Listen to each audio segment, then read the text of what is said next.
ध्यान दीजिए अब क्वेश्चन नंबर 6, क्वेश्चन नंबर और 6 में एक थोड़ा सा लेटेस्ट आ गया, एडजस्टेड।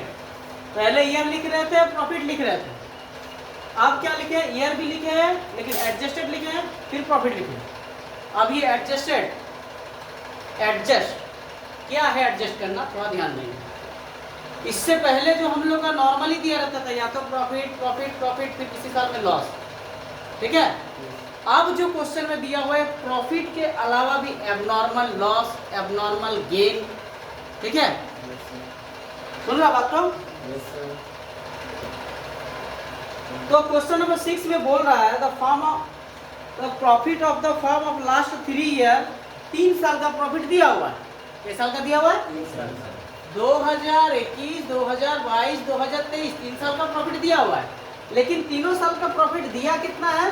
तो तीनों साल का प्रॉफिट दिया हुआ है, एक 40,000, एक 50,000 और एक कितना दिया हुआ है? 45,000, 40,000, 50,000, 45,000, तीनों दिया हुआ है। क्लियर है बात तो?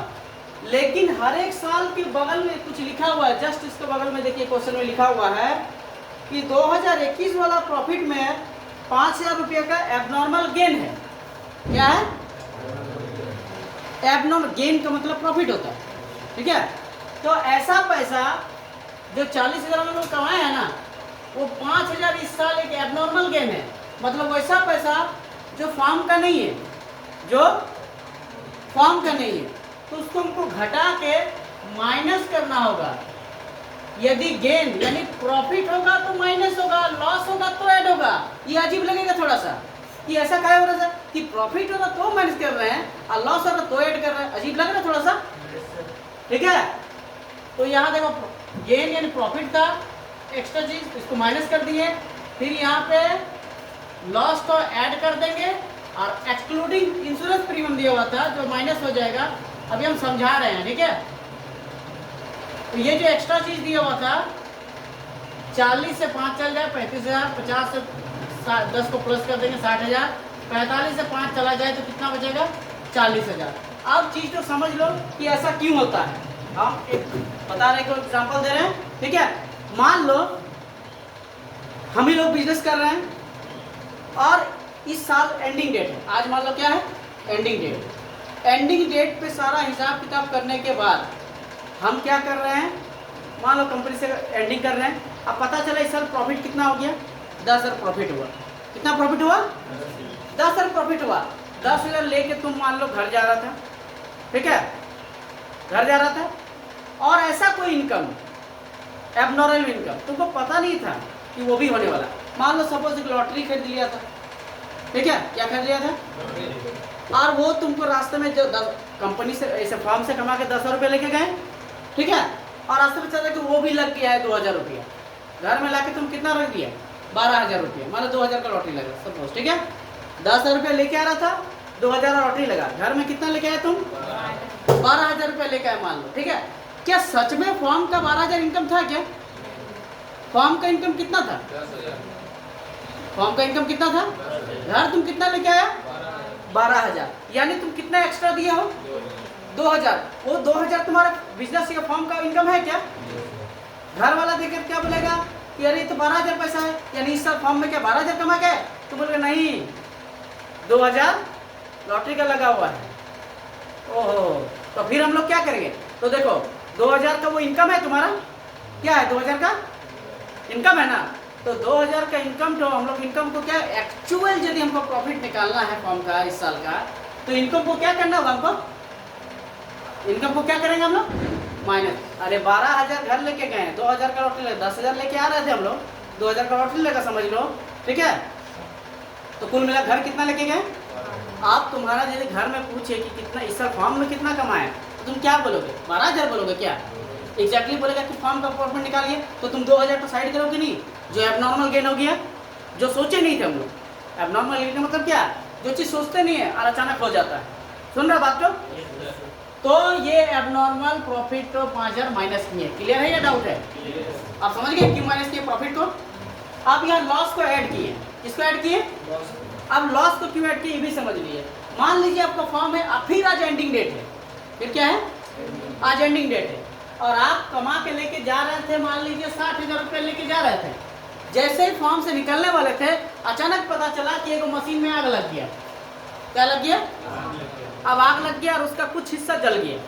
ठीक है, अब आप जान रहे कि कल वापस आएंगे फिर फॉर्म को चालू करेंगे, तो मशीन खराब रहेगा तो होगा नहीं, और 1 घंटा लगेगा, उसको बनवा लेते हैं। ठीक है, क्या लेते हैं?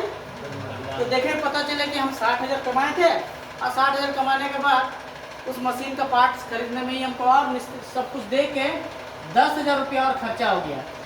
10,000 रुपये क्या हो गया? चलो 1 घंटा लेट हुआ लेकिन बन गया। जो 60,000 हम लेके कंपनी से फॉर्म से जा रहे थे, ठीक है, अब हम कितना लेके आएंगे? 50,000 रुपया। तो क्या हम इस साल 50,000 कमाए थे? इस साल में क्या 50,000 कमाए थे क्या?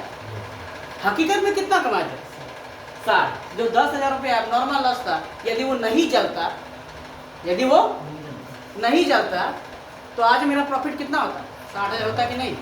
इसीलिए 10,000 का क्या कर देंगे? लॉस होगा, ऐड करेंगे, प्रॉफिट रहेगा, माइनस करेंगे। क्यों लॉस को ऐड करेंगे? पता चला ना? अरे एक्चुअल हम लोग हिसाब जब भी गुडविल निकालते हैं तो उस साल का एक्चुअल प्रॉफिट से ही निकालते हैं। किससे निकालते हैं? एक्चुअल प्रॉफिट से ही निकालते हैं। समझ रहे? सुन रहे बात को? कि इस साल, अरे हर साल उसी टाइम पे आग थोड़ी लग जाएगा। समझ रहे बात को? ये तो सडनली हो जाता है ना। ठीक है, इसीलिए इसको क्या बोलते हैं? एबनॉर्मल लॉस बोलते हैं। यानी 50,000 हम कमाए थे इस दिन, प्रॉफिट हुआ था, लेकिन 50,000 कैसे कमाए? 10,000 लॉस होने के बाद 10,000। इसीलिए फिर हम लोग एग्जैक्टली निकालेंगे इस साल का प्रॉफिट। तो 10,000 को क्या करेंगे? ऐड कर देंगे, यानी प्रॉफिट माइनस लॉस ऐड करेंगे। ठीक है, अब आता है इंश्योरेंस प्रीमियम को माइनस करो। ठीक है, इस साल में 45,000 रुपया कमाया है, लेकिन क्या बोल रहा है? 45,000 में बोल रहा है 45,000 प्रॉफिट कर लिए, लेकिन इसके बगल में क्या लिखा हुआ? देखो तो क्वेश्चन में लिखा हुआ है कि excluding 5,000 as a insurance premium. Excluding मतलब तो हो गया छोड़ के। एक्सक्लूडिंग मतलब क्या हो गया? हम 45,000 रुपया कमाए, इस साल प्रॉफिट हुआ फॉर्म में, ठीक है, लेकिन याद कर रहे हैं, कोशिश कर रहे हैं कि सबको पैसा दे दिए। फिर पता, हाँ, हम लोग ऐसा लग रहा है कि हम लोग सबको पैसा देने के बाद अब मेरे पास 45,000 बचा है, लेकिन जस्ट ये सब सोच लिए कि 45,000 इनकम हुआ है, उतना भी याद आता कि अरे इंश्योरेंस प्रीमियम तो देना भूल गए हैं। एक्सक्लूडिंग है ना, छोड़ दिए, इंश्योरेंस प्रीमियम को छोड़ दिए। फिर 5,000 यदि वो भी याद आए कि अरे इंश्योरेंस प्रीमियम भी देना है, तो इंश्योरेंस प्रीमियम देंगे ना। सुन रहा बात? तो अरे फॉर्म में यदि हम लोग इंश्योरेंस का मतलब तो समझ ही रहा है ना। इंश्योरेंस क्या है? सिक्योर करने के लिए। यदि कुछ फॉर्म में लॉस वगैरह हो जाए तो इंश्योरेंस कंपनी भरेगा। ठीक है, तो उसके लिए प्रीमियम भरना पड़ता है, चाहे मंथली ईयरली। ठीक है, तो हम लोग प्रीमियम तो भी दिए ही नहीं है, तो वो प्रीमियम तो देना पड़ेगा ना। ठीक है, क्योंकि ये एक्सक्लूडिंग है, मतलब छोड़ के। ये जो 45,000 हम लोग कमाए हैं इंश्योरेंस प्रीमियम को छोड़ के, इंश्योरेंस प्रीमियम को, तो इंश्योरेंस प्रीमियम को छोड़ के कमाए तो हमको क्या करना पड़ेगा? छोड़ने से तो नहीं चलेगा ना, इंश्योरेंस प्रीमियम देना ही पड़ेगा। तो इंश्योरेंस प्रीमियम जैसे ही पेड करेंगे तो मेरा प्रॉफिट घट के कितना आ जाएगा? 45,000 रुपये, 40,000 रुपये। ठीक है, अब सबको जोड़ दो, कितना आ जाएगा? 1,35,000। बस यही था एडजस्टमेंट, यही था। लॉस होगा, ऐड करेंगे, प्रॉफिट होगा, माइनस करेंगे, इंश्योरेंस होगा, माइनस करेंगे, एक्सक्लूडिंग रहा तो। समझ रहे बात को? अब आ गया टोटल प्रॉफिट, तो उसी फॉर्म में आ गया।